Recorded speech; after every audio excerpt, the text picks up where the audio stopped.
Chers amis de Saint-Pierre et de Saint-Jacques, bienvenue à tous, bonjour à tous en ce vendredi 8 mai. Aujourd'hui, nous commençons la lecture des chapitres 14 à 17 de l'Évangile selon Saint Jean, qui se situe entre le récit du lavement des pieds et celui de la passion de Jésus.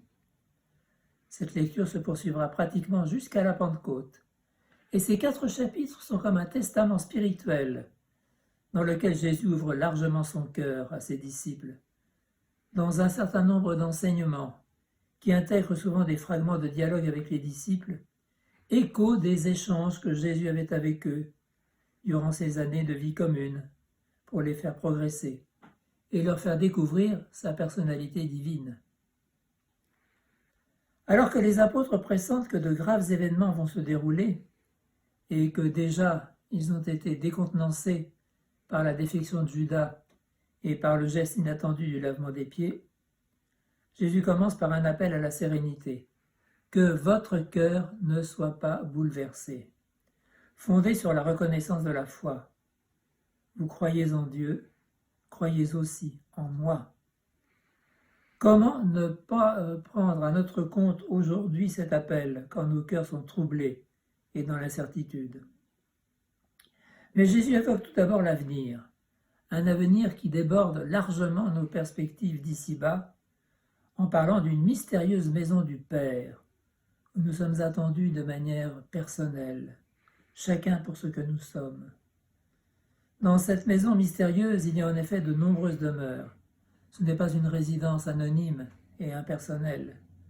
Chacun est attendu à la place qui lui est réservée et préparée par le Christ.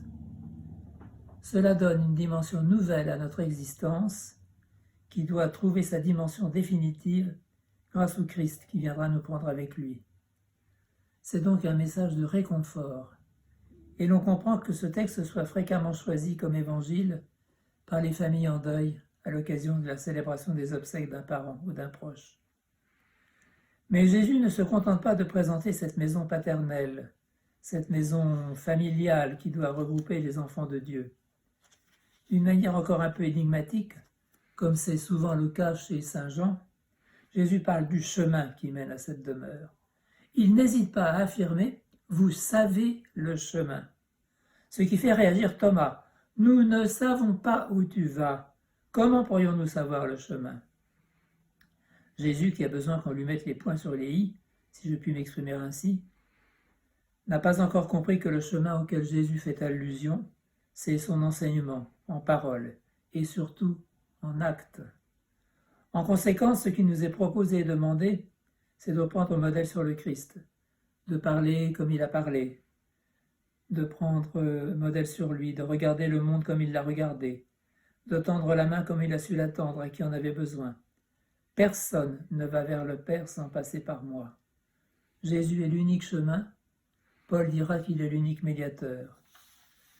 Nous avons là une invitation à entrer davantage dans l'intimité du Christ ressuscité. Lui que Paul, précisément, lors de la première lecture du jour, annonce et proclame dans la synagogue d'Antioche de Pisidie, lors de son premier voyage missionnaire.